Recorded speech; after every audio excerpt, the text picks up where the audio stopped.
주님을 경외하는 것이 지혜의 근본이요 거룩하신 이를 아는 것이 슬기의 근본이다.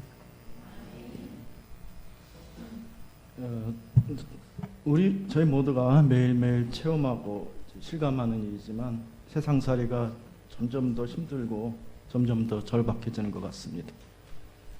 그래도 아무리 세상살이가 어려워도 기도하는 사람이 있으면 희망이 있고, 또 아무리 세상이 절망적이어도 교회가 살아있으면 희망이 있다고 저는 믿고 있습니다. 오늘 이렇게 제가 이제 옥계 동행교회 강단에 서 보니까 하나님께서 정말 우리 담임 목사님과 우리 한영미 사모님을 이렇게 사랑하시고 또 이 교회 성도님들을 이렇게 축복하시는 그런 모습을 이렇게 볼 수가 있습니다. 그래서 이거에 큰 위로를 받고 격려를 받고 참 이것이 저희 옥계 동행교회의 축복이라는 생각이 듭니다. 제가 최근에 가장 감명이 깊게 읽었던 책이 뭐냐면은 C.S. 루이스라는 분이 지은 순전한 기독교라는 그런 신앙 수필집입니다. 혹시 읽어보신 분들도 계실 텐데, 이게 이제 이분이 라디오 방송을 하면서 한 내용을 이제 엮어서 출판한 건데, 혹시 핵심 내용이 뭐냐면, 우리가 이 세상 지식들 있잖아요. 이 세상에 뭐 공학도 있고 철학도 있고 의학도 있는데, 이런 걸 사람들이 이제 이해하려면은 굉장히 노력을 많이 합니다. 뭐 석사도 따고 박사도 따고 다 하시잖아요. 외국에 가서 공부도 하고 뭐 그래도 부족하다고 그러고. 그런데 어떻게 하나님의 지식을 알려는 사람들은 그냥 공짜로 얻으려고 하느냐, 아무 노력을 안 하느냐, 그게 이제 이분의 반론이거든요. 그래서 여러분들은 좀 쉬운 예를 들어보면 이런 거예요. 어떤 학생이 있는데 내일 시험을 봐요. 근데 시험 공부는 하나도 안 하고, 하나님 좀 시험 잘 보게 해주십시오. 그러면 뭐 머리가 이렇게 딱 띄어가지고 시험 잘 보게 되나요? 아니죠. 그래서 저희가 이렇게 성경 공부하는 것, 신학 공부하는 것 굉장히 필요한 것 같습니다. 그리고 이 신학이라는 게 여러분들 아세요? 이게 왜 생겼는지?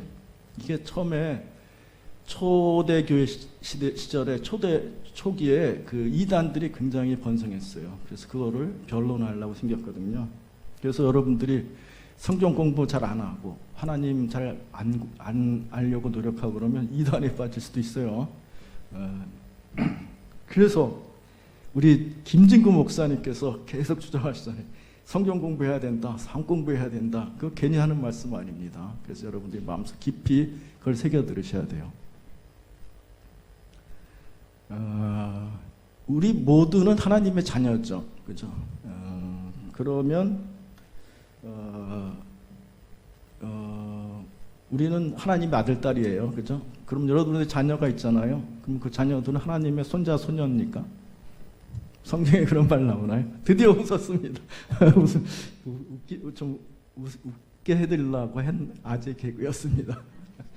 좀 웃으면서 시작하죠. 긴장하니까. 저는 이제 모태신앙입니다. 그래서 서울에서 태어나가지고 열심히 신앙생활 했죠.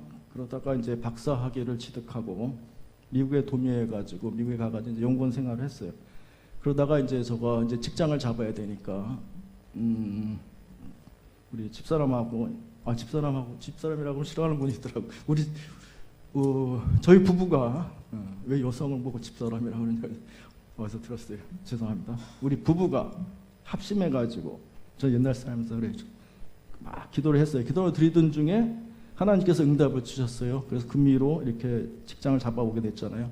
그래서 그때부터 지금까지 이렇게 구매해서 살고 있습니다. 저가 사실 이렇게 기도해가지고 응답받아서 구미에 왔거든요. 근데 참 사람이 어리석은 게, 제가 미련을 못 부려요. 서울에 미련을 못 부려가지고 오랫동안 하나님께 이런 기도를 드렸습니다. 하나님, 서울로 돌아가서 좀 내가 어릴 때부터 다니던 교회에서 이렇게 신앙생활을 할 수 있게 좀 해주세요. 말이 굉장히 하나님께 많이 쫄랐어요. 근데 하나님 안 들어주시더라고요. 하여튼 그래서 이제 제가 첫 월급을 탔거든요. 근데 제가 이제 배운 게 있죠. 아벨이 첫 소산을 하나님께 온전히 이렇게 드렸잖아요. 그죠? 그래서 제가 그 첫 월급을 전부 이제 하나님께 바쳤어요.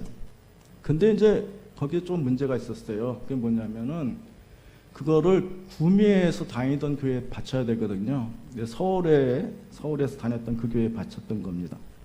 이게 무슨 뜻입니까? 제가 하나님의 그 뜻을 잘 이해를 못하고 있었던 것 같아요. 하나님께서는 저에 대해서 구미의 뜻이 있으셨는데 저는 그걸 잘 이해 못했던 것 같아요. 아마 그런 것 같습니다. 지금 생각해봐도. 그래서 저희 부부에게 아마 그런 뜻이 계셨던 것 같아요. 그래서 저희가 여기 구미는 사실 전혀 연고가 없거든요. 그래서 교회에 가도 전혀 기득권이 없어요. 교회 좀 오래 다닌 분들은 좀 알겠는데 기득권이라는 게 있어요. 기여도 이런 게 굉장히 큽니다. 가만히 있어도 막 올라가고 그런 거 있어요. 근데 하나님께서 여기에 오랫동안 이렇게 신앙생활을 하게 함으로써 저희한테 이제 성도들 간에 선한 영향력을 주고받아라, 그런 연습을 해봐라, 그런 것 같습니다. 그리고 저희가 이제 영적으로 성장할 수 있는 그런 길을 열어주신 것 같습니다. 그렇지 않았으면 제가 이제 그 연고가 많은 그 서울 교회에서 좀 이렇게 좀 제세를 부리면서 거기 가면 제가 다 알아요.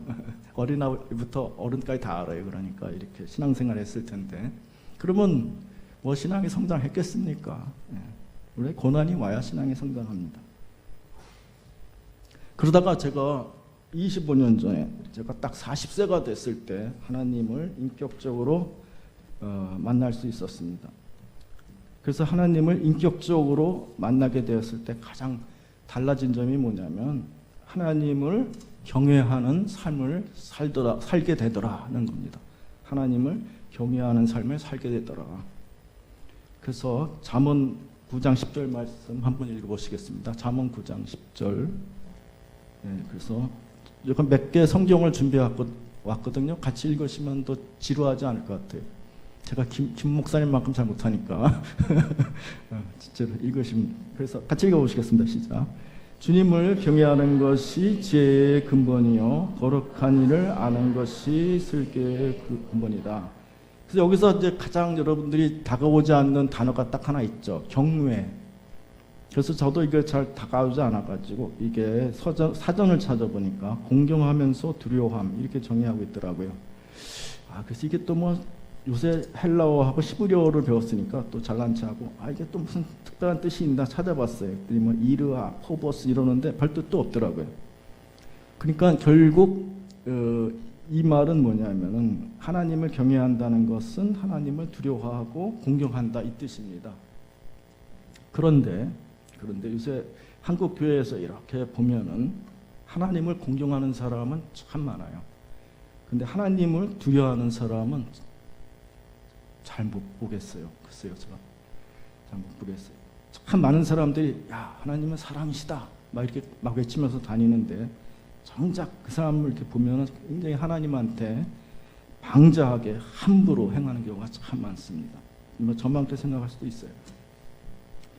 그래서 이제 영어 성경을 보면은 제가 영어를 좀 얘기할 텐데 영어로 얘기하는 게 이게 그 정확한 표현이 많아요. 그래서 영어는 난 모르는데 잘나지 않아 이러지 마시고 제가 잘 설명해 드릴게요. 제가 훈장을 갖다가 선생을 꽤 오래 해가지고 그런 좀 설명 좀 잘할지 글쎄요. 들어보시면 알겠죠. 그래서 fear라는 단어를 쓰거든요. fear God 이렇게 쓰는데 하나님을 두려워하라 그냥 이렇게 번역해요. 단순히 하나님을 두려워하라. fear God 하나님을 두려워하라. 하나님을 두려워하면 어떻게 되냐면요. 내 삶 속에서 내 인생을 통째로 좌지우지할 수 있게 그런 영향력을 미치게 됩니다. 하나님이. 여러분들이 그런 경험을 해보시기 바랍니다. 여기 신앙이 깊으신 분들은 목사님, 사모님 틀림없이 그럴 거고 몇 분들은. 그래서 내가 어떨 때 정말 하고 싶지 않아요. 나한테 굉장히 불리해 보여요. 그래도 하나님이 이게 기도해 보면 원하라고 하라 그러시는 것 같아요. 그럼 뭐 꼼짝없이 해야 됩니다.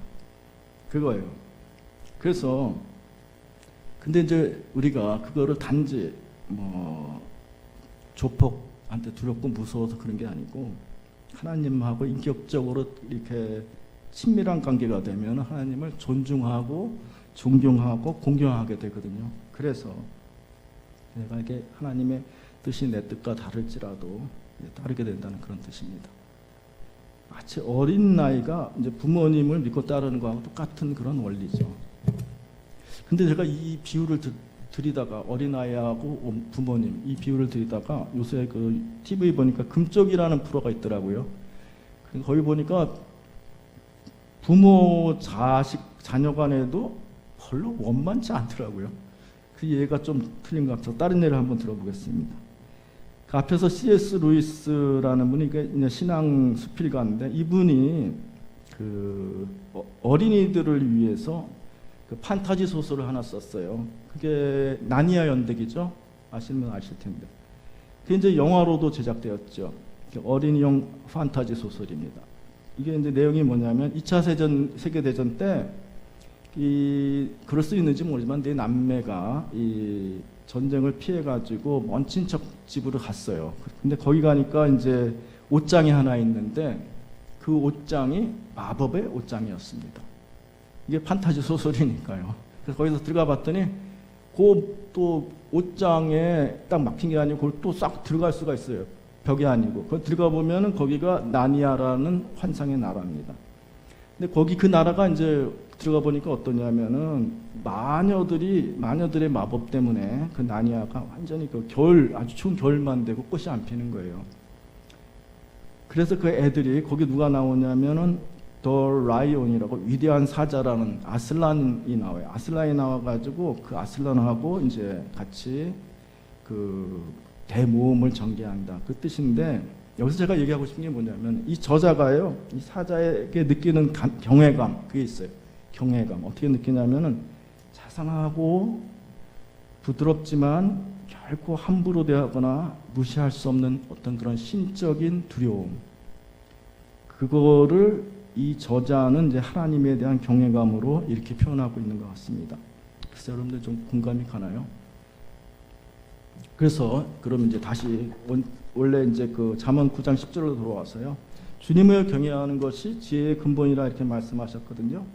그래서 그러면은 우리가 경외한다는 것은 공경하고 두려워하는 것이다 이렇게 말씀드렸는데 그러면은 지혜의 근본이란 또 무엇이냐? 그래서 이것도 한번 영어 성경에 보면은 이렇게 나와 있어요. The beginning of wisdom 이게 뜻이 훨씬 분명하거든요. 제가 이제 번역해드리면 지혜의 출발점이다 이 얘기입니다. 그러니까 우리가 하나님을 두려워하고 공경하는 것이 우리가 지혜의 출발점이다.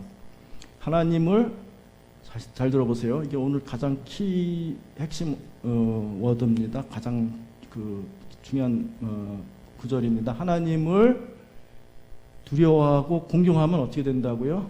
우리가 지혜의 출발점이 된다. 여러분들 하나님을 공경하고 내 인생에서 하나님을 정말 주권자로 두면은 그게 지혜의 출발점이 됩니다. 당연하죠. 아무리 성경 말씀이 좋아도 그거를 그냥 별로 나한테 그 영향을 못 미치는 책이다. 그럼 지혜가 안 되지 않습니까?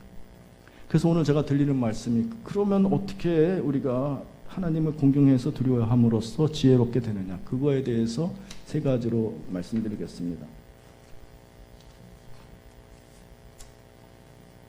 그래서 첫 번째가 하나님을 경외하면은 우리가 하늘나라의 하나님 나라의 가치관을 갖고 살게 됩니다. 그래서 성도들은 우리는 하나님 나라의 가치관을 갖고 살죠. 가치를 추구하고 삽니다. 그런데 세상 사람들은 세상적인 가치를 추구하고 삽니다. 가만 볼까요? 왜 공부를 열심히 할까요? 또 어떤 사람이 내 가정을 굉장히 열심히 안정되게 하려고 막 애를 써요. 또 내 자식을 왜 좋은 학교에 보내려고 여러분들 하십니까? 왜 학위를 뭐 따려고 그러고 어떤 사람은 뭐 승진하려고 이렇게 애를 쓰고 또 뭐 어떤 사람은 뭐 예술 활동을 하고 문학을 하고 왜 그럴까요? 가만 보면 그게 내가 가치 있는 사람이 되기 위해서 그렇습니다. 그러면 가치 있는 사람이 되는 게 왜 이렇게 중요합니까? 왜냐면요, 세상 사람들에게는 내가 중요한 사람이 되지 못하고 인정받지 못하잖아요. 그러면은 내가 쓸모없는 인간, 가치 없는 인간이 돼가지고 퇴출당할 수도 있다고 생각하고 있어요. 퇴출당한다. 그래서 내 가치의 중요성을 인정받기 위해서 항상 못 받을까봐 두려움 속에 떨면서 합니다. 그러니까 자기 자신들의 가치가 있게 뭔가 만들기 위해서 계속 어떤 성취를 이루어야 돼요. 그렇죠? 그죠? 끊임없이 어떤 행위를 통해서 내가 성과를 통해 가지고 다른 사람한테 인정받기 위해서 끊임없이 우리가 몸부림치고 있습니다. 그래서 세상 사람들은 결국은 나의 가치, 내 가치를 인정받는 것이 다른 사람들한테, 다른 사람들의 생명보다 더 중요하게 그렇게 됐어요. 그래서 우리가 세상에 나가서 전도할 때 이걸 꼭 염두에 둬야 됩니다. 세상 사람들의 가치관은 이렇구나. 그러면 저희들의 가치관은 어떤가요? 저희들의 가치관은 제가 하나 예를 들어 볼게요. 어떤 이제 펜이 있다고 했어요. 쳐보세요. 내가 펜을 갖고 있어요. 그 펜의 가치가 어디 있습니까? 내가 그 펜을 갖고 잘 쓰면 그 펜의 가치가 있는 거죠. 근데 쓰다가 보니까 잉크가 다 떨어졌어요. 그럼 어떻게 합니까? 제가 쓰레기통에다가 딱 버리겠죠. 왜 그러죠? 가치가 없으니까. 그래서 물건이든지 사람이든지 자기의 역할을 할 때 가치가 있어지는 겁니다. 그렇다면은 우리는 하나님을 믿는 사람이니까 어떨 때 가치가 있을까요? 하나님께서 우리에게 주신 역할이 있어요. 그거를 회복할 때 우리는 가치를 회복하게 됩니다. 하나님께서 우리에게 주신 역할이 있어요. 뭘까요? 성경 말씀 찾아보겠습니다. 에베소서 2장 10절. 에베소서 2장 10절. 같이 읽어보시겠습니다. 우리는 하나님의 작품입니다. 선한 일을 하게 하시려고 하나님께서 그리스도 예수 안에서 우리를 만드셨습니다. 하나님께서 이렇게 미리 준비하신 것은 우리가 선한 일을 하면 살게 하시려는 것입니다. 이게 무슨 말씀인가요? 그러니까 하나님께서 우리를 만드셨는데 뭔가 선한 일을 하도록 그리스도 안에서 만드셨어요. 근데 그 선한 일이 뭔가? 우리가 그렇게 살아가라고 하나님께서 태초부터 미리 준비하신 거예요. 여러분 믿습니까? 그래서 우리는 반드시 알아야 될 게 하나님께서는 우리 한 사람 한 사람에게 저나 여러분이나 누구나 내가 잘났어 못났어 내가 외모가 어때 다 어떤 뜻 상관없어요. 키가 커 작어 돈이 많아 한 사람 한 사람 또 특별한 목적을 가지고 만드셨다는 거예요. 그래서 정말 그 하나님께서 정말 선하시고 거룩하신 하나님께서 우리를 위해서 우리가 평생 그것을 하도록 예배하신 일이 있어요. 근데 그 일은 어떤 일일까요? 나쁜 일일까요? 좋은 일일까요? 하나님께서 만드셨으니까 선한 일입니다. 선한 일이에요. 그거를 태초부터 예배하셨다는 거예요. 그러니까 우리는 안 믿는 사람처럼 내 행위의 성과로 인정받으려고 몸부림칠 필요가 전혀 없어요. 하나님께서 이미 다 인정해 주시고 그 역할을 우리가 태어나기도 전에 지구가 생기기도 전에 예비하셨어요. 그러니까 우리는 그걸 하면서 그냥 살아가면 돼요. 다른 생각 없이. 그 첫 번째고요. 두 번째는 하나님을 경외하면은 내가 주인 되는 삶을 내려놓고 하나님께 헌신하게 됩니다. 이 헌신에는 두 가지가 있다고 봐요. 하나는 올바른 헌신이고 하나는 잘못된 헌신입니다. 올바른 헌신은 하나님을 향한 헌신이죠. 잘못된 헌신은 세상을 향한 헌신입니다. 근데 사탄의 책략이란 게 계략이란 게 그거예요. 사탄은 우리를 보고 해로워 보이는 걸 하라고 하지 않습니다. 이제는 더 이상 해로워 보이는 걸 하라고 하지 않아요. 우리한테 특히 성도들한테는 그렇습니다. 꼭 필요해 보이는 것, 반드시 있어야 되는 것, 당연히 있어야 되는 걸 가지고 물고 늘어지는 거예요. 그거에 헌신하게 만듭니다. 그래서 그러다 보면 우리에게 어떤 마음이 드냐면요. 야, 이거 없으면 어떡하지? 내가 어떻게 해서든지 좀 큰 일을 하면서 살아야 되는데 야, 내 가족이 좀 더 안전해야 되는 거 아니냐. 이런 이제 불안감을 주죠.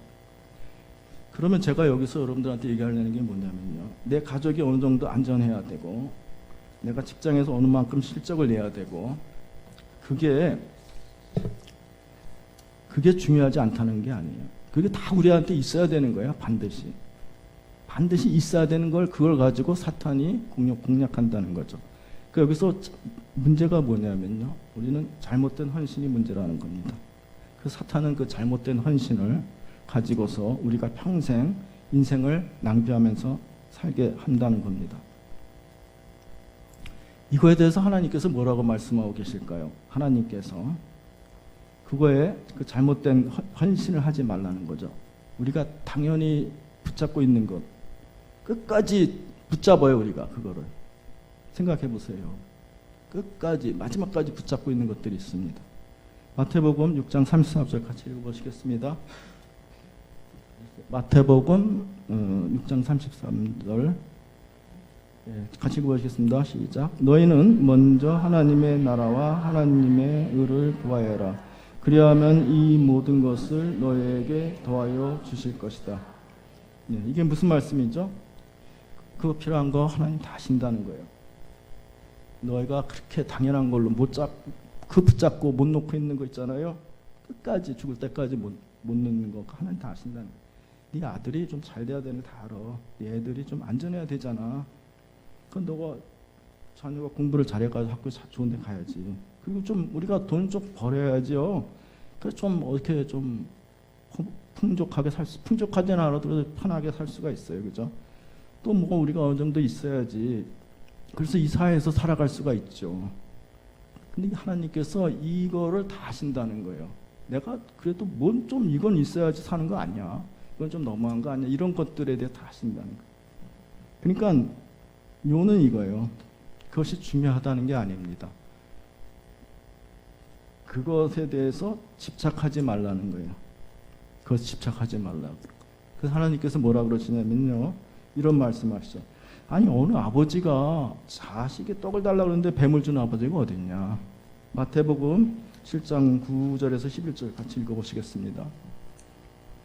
너희 가운데서 아들이 빵을 달라고 하는데 돌을 줄 사람이 어디에 있으며 생선을 달라고 하는데 뱀을 줄 사람이 어디 있겠느냐. 너희가 악해도 너희 자녀에게 좋은 것을 줄 줄 알거든 하무며 하늘에 계신 너희 아버지께서 구하는 사람에게 좋은 것을 주시지 않겠느냐. 그러니까 하나님께서는 잘못된 헌신을 하지 말라는 거예요. 내가 다 알고 있으니까 내가 줄 거니까. 그죠? 근데 그 당연히 있어야 될 것 가지고 사탄이 뭐라 그럽니까? 염려하라 이너. 너 평생 그거 염려하면서 살라 이게. 끊임없이 그거에 매달려서 염려하라 그겁니다. 그러니까 야, 너 저거 없으면 죽는다. 빨리 뭐 좀 해야 돼 이거. 남들이 하면 너 애가 잘못하면 어떡할래? 어떻게든 좀 해야 돼.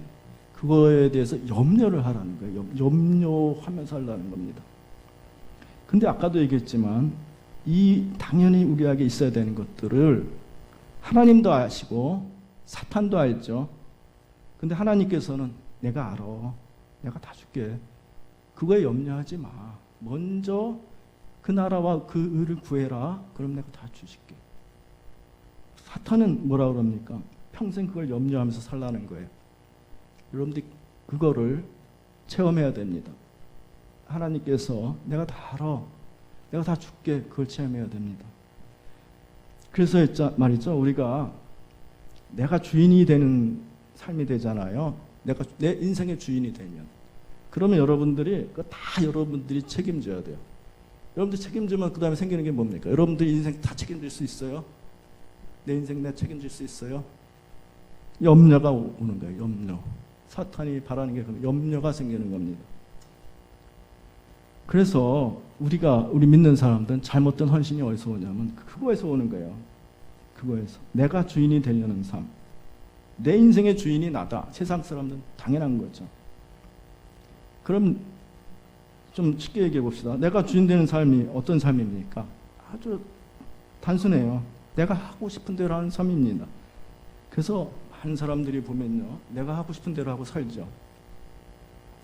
내가 용서하고 싶은 사람이 있으면 용서해요. 내가 용서하기 싫으면 용서 안 하고. 내가 돕고 싶은 사람이 있으면 돕죠. 그러나 내가 돕고 싶지 않으면 안 도와요. 내가 교회 가고 싶은 기분이 안 나요. 그럼 안 가요. 내가 오늘은 교회 가고 싶은 기분이 나네. 그럼 가요. 그 내가 목장 가기 싫으면 내 기분이 안 좋으니까 안 가요. 내가 목장 가고 싶은 생각이 들면은 내 기분이 좋으니까 가는 거예요. 완전히 내가 하고 싶은 대로 하고 우리가 살죠. 그죠? 그죠? 이게 이제 내가 주인 되는 삶입니다. 그래서 이제 이런 게 우리의 어떻게 주인이 되냐면은 앞으로 계속 말씀드리지만 그 우선순위를 어디에 두느냐는 겁니다. 하나님을 앞에 둘 거냐, 이런 것들을 앞에 둘 거냐, 뭘 더 내 인생에서 중요하게 생각할 거냐. 그래서 그것이 핵심입니다. 그러니까 하나님보다 앞에 두면 그게 뭐가 되죠? 우리가 우상이 되는 거죠. 우상. 그 우상이 되면 어떤 문제가 생기는지 압니까? 걔가 우리의 주인이 돼요. 그 자체가 주인이 돼요. 그러면 어떻게 됩니까? 그 자체가, 그 주인이 세상 것들이 나의 삶을 통째로 좌지우지하게 됩니다. 앞에서 하나님을 경외하면 하나님이 나를 좌지우지했잖아요. 그렇죠? 그런 것처럼 좌지우지하게 됩니다. 그래서 뭐 너무 심각하니까 좀 간단한 예를 들어볼게요. 우리가 가장 많이 하는 게 그거죠. 내 자녀가 이제 고3이에요. 고3이야. 그러니까. 근데 고3이고 공부 열심히 해야 돼요. 주일날도 학교 가고 뭐 다 가야 되죠. 그러니까 학원 가고 학교는 안 가요. 야, 주일날 고3인데 학원 가야 되니까 고3 동안은 예배 좀 빠져도 안 가도 돼. 안 가. 이게 바로 그겁니다. 이게 바로 그거예요. 하나님보다 앞에 두는 거예요. 그러니까 어려운 거 아니에요. 우리가 어떤 거든지 하나님보다 앞에 두면 그게 우상이 되는 거죠. 그렇죠? 그러니까 우리가 우선순위를 두는 거를 복잡하게, 우상을 두는 거, 하나님이 나의 주인이 되는 거 복잡하게 생각할 필요가 없어요. 간단합니다. 간단한 예를 내가 들어볼게요. 저에게 이제 아들이 둘이 있는데 아들 하나가 고3이 되었어요. 그래서 저희 부부가 이제 같이 걔하고 같이 새벽 기도를 다녔거든요. 근데 막상 이제 수능 시험을 치는 당일날이 됐어요. 근데 얘가 수능을 치는 당일날 새벽에 새벽 기도를 같이 또 가겠다는 거예요. 오늘 꼭 가겠다는 거예요. 오늘. 그래서 제가 아버지니까 야, 오늘만큼 그래도 컨디션 조절하는 게 더 좋지 않겠니? 이렇게 얘기를 했거든요. 그랬더니 얘가 하는 말이 아버지, 이런 날일수록 하나님께 더 기도를 드려야죠. 이러더라고요. 그래서 내가 아유, 맞는 말이다. 맞다. 제가 그때 부끄럽더라고요. 네? 야, 그래서 우리가 하나님과 동행하는 삶 어떻게 살 수 있을까요? 거창한 거 아니에요. 작은 것을 포기하면서부터 살 수가 있습니다. 여러분도 할 수 있을 수가 있어요. 그죠? 우리가 뭐 생각해 보세요. 돈, 취미, 뭐 권력, 학업, 직장, 자녀, 뭐 집, 뭐 등등. 여러분들이 평소에 이런 것들 없어도 살 수 있나요? 포기하고 살 수 있나요? 살 수 없어요. 그런 것만 제가 들었어요. 그리고 당연히 그런 것들이 우리한테 있습니다. 근데 이것들이 어떻게 우리한테 우상이 되는지 압니까? 아까 제가 말씀드렸지만 끝까지, 마지막까지 이걸 포기하지 못할 때 이것들이 우상이 됩니다. 그래서 포기하고 결단이 쉽지는 않습니다. 그러나 오늘 제가 여러분들한테 말씀드린 건 여러분들이 하나님을 믿었다 하면은 하셔야 된다는 거죠. 그죠? 하셔야 돼요. 자, 오늘 제가 말씀드린 것부터 제가 드린 하나님께서 하신 말씀 듣고 이제 시작을 하셔야 됩니다. 시작을 하셔야 돼요. 그러면 어떻게 시작합니까? 아까 말씀드렸죠. 작은 것부터 시작하실 수가 있습니다. 어렵게 생각하실 필요 없어요. 심각해가지고 이렇게 표정하실 필요 없어요. 작은 것부터 시작할 수 있어요. 예를 들어볼게요. 자, 내가 친구들하고 어떤 어렵게 모임을 만들었어요. 약속을 이제 했어요. 잡았어요. 그래서 꼭 가고 싶은 모임이에요.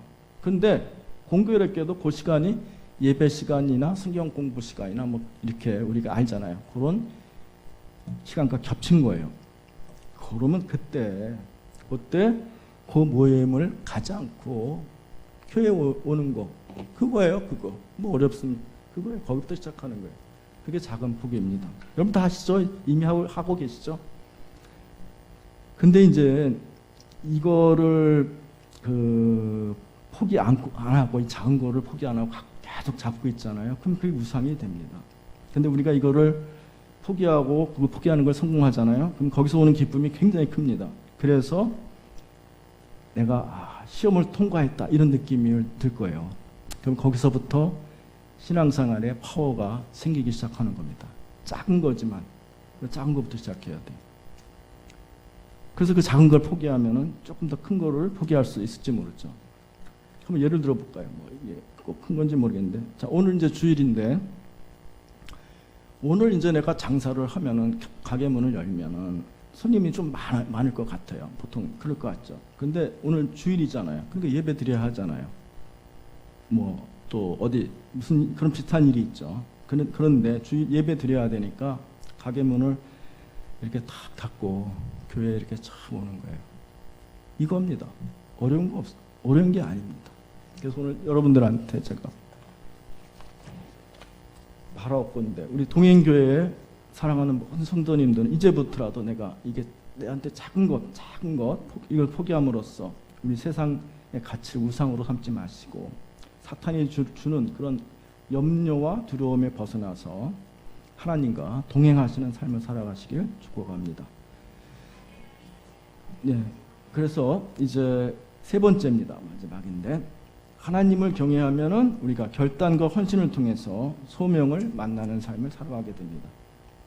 그럼 여러분 제가 묻겠습니다. 우리가 결단하고 헌신해야 될 하늘나라의 가치관, 하나님 나라의 가치가 무엇입니까? 거룩이죠. 거룩입니다.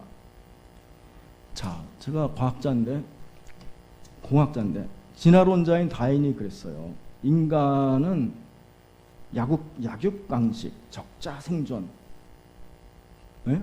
그런 존재다. 약육강식, 적자생존. 여러분 그렇게 생각하십니까?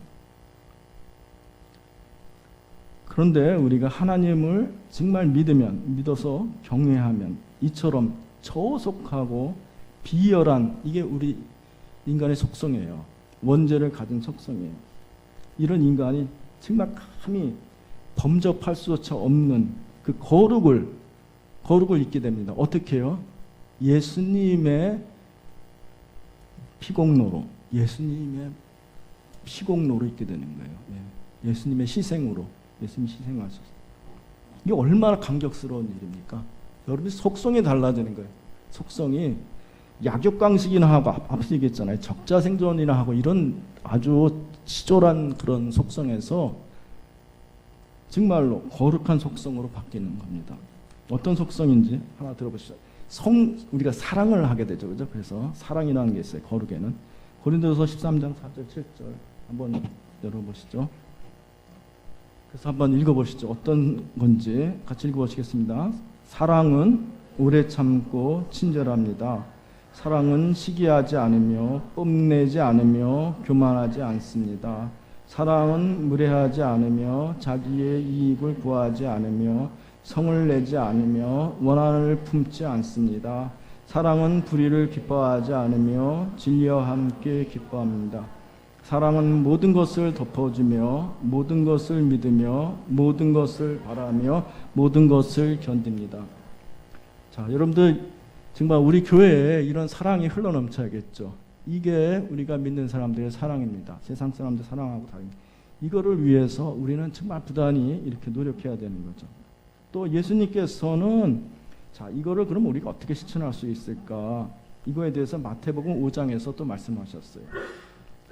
마태복음 5장 한번 읽어보시죠. 이것도 같이 읽어보시죠. 누가 내 오른뺨을 치거든 왼뺨마저 돌려대어라. 너를 걸어 고소하여 내 옷을 가지려는 사람에게는 고독까지도 내주어라. 너가 너더러 억지로 우리를 가자고 하거든 심리를 같이 가주어라. 내게 달라는 사람에게는 주고 내게 꾸려고 하는 사람들을 물리치지 말아라. 너의 원수를 사랑하고 너희를 박해하는 사람들을 위하여 기도하라. 제가 이거 마태복음 5장 말씀을 읽었을 때 저의 느낌을 솔직히 얘기하면은 이거 하나님 믿는다는 게 보통 일이 아니구나. 나 같은 사람은 잘 안 되겠는데. 그래가지고 이게 굉장히 저한테 큰 부담으로 다가왔었거든요. 근데 혹시 여러분들 중에 지금도 그렇게 이거에 대해서 짐스럽고 부담스러운 분이 계십니까? 그렇다면 잘못된 헌신을 갖고 계신 거예요. 제가 나중에 안 거는 예수님께서 여기서 하시는 말씀은 반복적인 결단과 헌신을 얘기하시는 겁니다. 반복적인 결단과 헌신. 요한복음 8장 31절에서 32절 같이 읽어보시겠습니다. 예수께서 자기를 믿는 유대 사람들에게 말씀하셨다. 너희가 나의 말에 머물러 있으면 너희는 나로 나의 제자들이다. 그리고 너희는 진리를 알게 될 것이다. 진리가 너희를 자유롭게 할 것이다. 여기서 말한 그 대상이 예수님을 믿는 사람들이에요. 근데 예수님께서 그들을 보고서 그냥 너희가 내 제자다 이렇게 하지 않으셨어요. 조건을 딱 걸으셨죠. 뭡니까? 너희가 나의 말에 계속 머물러 있으면 너희가 참으로 나의 제자다. 이렇게 얘기하시는 거예요. 나의 말에 머물러 있으라. 이게 무슨 뜻이냐면요. 우리에게 반복적인 결단과 헌신을 요구하시는 겁니다. 반복적인 결단과 헌신. 이게 무슨 말이냐면요.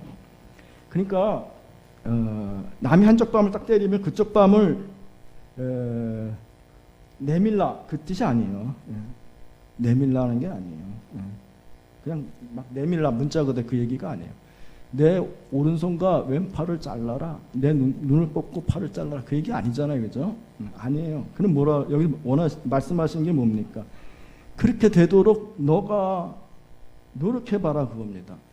노력해봐라. 그럼 성공할 것 같아요? 못해요. 못합니다. 대부분 사람은. 성령의 가마를 입은 아주 성인 몇 사람만이 못합니다. 그러면 포기하지 말라는 얘기예요. 그래도 안 돼도 괜찮다는 거예요. 우리 같은 사람들은. 바울 사도는 모르겠어요. 노력해보고 안 되면 안 됐네.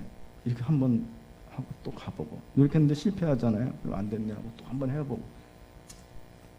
그래서 하나님께서 우리에게 요구하는 것이 이거구나. 이거를 평생 우리한테 노력하라는 거구나. 평생. 그러다가 정말 어떤 사람은 자유를 맛보는 사람도 있고, 어떤 사람은 그냥 시도만 하고 가는 사람도 있겠죠. 또 어떤 사람은 정말 성화가 돼가지고 원수까지를 용서해 주는 사람도 있고, 그러니까 평생 이 문제 갖고 이제 씨름하는 사람도 있을 거예요. 그러나 예수님께서 하시는 말씀은 괜찮다는 거죠. 끝까지 노력해 보라는 거예요. 그럼 예수님은 우리에게 어디에 크레딧을 두겠냐 하시냐면요. 너희가 얼마나 이루었나, 그거보다는 얼마나 노력했냐, 거기에 크레딧을 두시겠다는 겁니다. 그래서 우리가 이렇게 하나님과 동행하는 삶을 살다가 보면은 하나님께서 어느 날 우리에게 한 사람 한 사람에게 맞는 사명, 소명을 주십니다. 그래서 어떤 사람에게는 진짜 목회자가 되라 그런 소명을 주시기도 하고, 어떤 사람에게는 선교사가 되라는 소명을 주시기도 하고, 어떤 사람에게는 네가 사업가가 돼서 이런 일을 이런 좀 해주라 이런 소명을 주시기도 하고, 여러 가지 소명을 주시죠. 여러 가지 소명을 주시는데, 물론 이 소명이 작고 크고의 차이는 있어요. 근데 정말 중요한 건 뭐냐면 모든 사람한테 주신다는 거예요. 그런데 안타깝게도 자기의 소명을 만나지도 못하고 세상을 떠나는 사람들이 있습니다. 자기 소명을 만나지도 못하고 세상을 떠납니다. 그래서 제가 이제 우리 옥계 사랑하고 존경하는 옥계 동행교회 성도님들께 바라는 게 그거죠. 이제는 이런 설교를 들었으니까 우리 김진구 목사님께서 특별히 이제 기회를 주셔서 이제 설교를 들었으니까 하나님의 뜻이겠죠. 어떻게 해야 됩니까? 그런 꿈을 이제 꾸셔야 돼요. 제가 하는 얘기가 아닙니다. 하나님께서 저를 통해서 하신다고 믿어요. 그래서 그런 꿈을 꿔야 돼요. 자, 내가 하나님께서 나한테 어떤 소명을 주셨나, 그런 소명을 만나시는 삶이 되시길 우리 주 여호와 하나님의 이름으로 축복합니다. 그런데 내가 내 소명을 한번 만나봐야겠다, 내 소명을 발견해야겠다 이렇게 생각하면 하늘에서 턱 하고 거기다 꿈이 떨어질까요? 아닙니다. 그거는 우리 신앙의 원리를 잘 이해 못하고 계시는 겁니다. 우리 담임 목사님께서 계속 말씀하시는 것처럼 우리가 하나님 안에 들어와 가지고 1년의 과정을 거쳐야 됩니다. 설교시는 계속 말씀하시죠. 예배를 회복하고 교제를 회복하고 훈련받고 섬기고 전도하고 선교하고 이런 1년의 과정을 거쳐야 돼요. 그래서 조금 공부한 사람들은 알 거예요. 이걸 가장 잘 설명한 책이 뭐죠? 그렇죠. 리고렌 목사님의 목적을 이끄는 5가지, 목적에 이끄는 삶 5가지. 그래서 우리가 먼저 해야 되는 거는 하나님과 관계를 통해서, 관계 회복을 통해서 예배를 먼저 회복하고요. 그 다음 이웃과의 관계 회복을 통해서 교회를 세워가고, 그리고 나서 가만히 있는 게 아니고 훈련받는 겁니다. 성공부를 하면서 훈련받고, 목장을 하면서 훈련받고, 그렇게 훈련을 계속 받잖아요. 그러다 보면은 섬김과 전도의 삶이 자연스럽게 사라지는 겁니다. 내가 억지로 내가 막 하기 싫은데 그렇게 되는 것이 아니고 계속해서 살다 보면 내 몸에 익어서 섬기가 전도의 삶이 살게 된다는 겁니다. 그래서 이렇게 해서 우리가 조금씩 훈련받다 보면 하나님께서 소명 하나를 받습니다. 그리고 그걸 따라가다 보면 좀 더 큰 소명을 주고, 그러다가 어떤 사람은 이제 파이널 최종 소명을 받기도 하겠죠. 자, 이제 끝으로 저희 부부도 한 10년간 목자 목녀 했어요. 그래가지고 매일 저녁 7시에 저희 집에 모여가지고 이렇게 이제 목장했는데, 한 10명 남짓 되는 사람들의 이제 저녁을 준비해가지고 목장을 했는데, 매주 목요일에. 지금 생각해도 쉽지만은 않더라고요. 그러니까 여러분들 생각해 보세요. 우리 교회, 동행옥계교회 담임 목사님과 사모님은 매주 50명 넘는 교인들을 이렇게 저녁 식사를 준비하고, 이러한 결단이 있으시고 이런 마음만 있으신 게 이걸 또 실제로 실천하시고 참 존경스럽습니다. 그래서 저도 이제 목자 목녀를 하면서 느낀 게 이제 그 섬김을 가장 많이 배운 것 같아요. 그래서 우리 교회도 섬김을 많이 배워야 됩니다. 그래서 뭐 이렇게 모여가지고 밥 먹으면서 서로 얘기하고 그러니까 굉장히 가까워지죠. 그래서 서로 이제 기도도 해주고 이렇게 꾸준히 나누고 섬기고 이렇게 하다 보니까 저를 포함해서 사람들이 조금씩 이렇게 성장해 가더라고요. 그게 이제 목장인 것 같아요. 조금씩 성장해 가는 거. 그래서 제가 오늘 목자 목녀 리더님들께 말합니다. 내가 목자 목녀 리더인데도 이런 생각해야 돼요. 교회에서나 목장에서나 오늘 내가 한 가지도 못 섬겼다. 그러면 내가 오늘 공쳤구나, 이런 태도를 가지셔야 되는 거예요. 그게 이제 옥계 동행교회 그런 겁니다. 그렇죠? 어떻게 됐다고요? 다 같이 공쳤다. 공친 날이다. 하나 못 섬겼다. 공쳤다. 그런 마음으로. 그래서 제가 이제 새로운 삶 공부를 한 7년간 섬겨봤는데, 매주 3시간씩 해가지고 3월부터 5월까지 상반기 13주간, 9월부터 11월까지 하반기 13주, 한 7년에 걸쳐서 14번인데, 그 함기수가 대략 한 15명이니까 전체 한 200명쯤 됐는데, 그러다가 이제 제가 정년을 앞두게 돼가지고 갑자기 하나님께서 신대호에 가라는 어떤 그거 좀 쉬고 싶은 생각도 있었을 텐데 그런 소망을 주셨어요. 딱 주셔가지고 기도를 하게 됐죠. 제가 이게 7년 동안 상공부 안 했으면은 이런 기도 안 했을 거예요.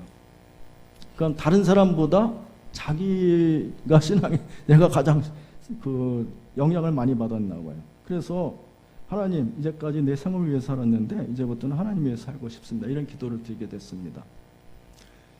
근데 이제 이렇게 기도를 하던 중에 하나님께서 옥계 동행교회 김진구 목사님을 이렇게 딱 만나게 해주셨죠. 근데 김진구 목사님께서 하시는 말씀이 난 깜짝 놀랐어요. 교회에서 무임 전도사를 놓고 몇 달째 기도하는 중이라고 하시더라고요. 할렐루야, 아멘이죠. 예. 이게 각자 기도를 했는데 그게 이렇게 이게 뭐라 그러나 합동하는 그런 체험을 했습니다. 그래서 이제 저희 교회도 다음 주부터 이제 새로운 상 공부를 시작합니다. 저희 교회는 3시간 아니고 2시간으로 해서 13주간 진행하려고 합니다. 지난 교회에서 47기에서 69기로 끝났는데 저희 옥계 동행교회는 이제 담임 목사님께서 이제 뜻이 있으셔가지고 1기로 찾기 시작합니다. 많이 기도해 주시기 바라고요. 이제 끝으로 정말 끝으로 우리 사랑하고 존경하는 옥계 동행교회 성도님들은 정말 사탄의 지배 아래 놓여 있습니다. 여기에 세상 풍조에 휩쓸리지 마시고 세상적 가치관을 사람들이 그 세상적 가치관을 갖고 사는 사람들 있잖아요. 거기 눈에 너무 의식하지 마시고 반복적인 결단과 헌신을 통해서 세상과 구별된 삶을 살아가실 때 매일매일 주 안에서 거룩을 이뤄가는 삶을 살아가시길 간절히 축복합니다. 아마 결단의 찬양까지 제가 부르는 것 같습니다. 찬양.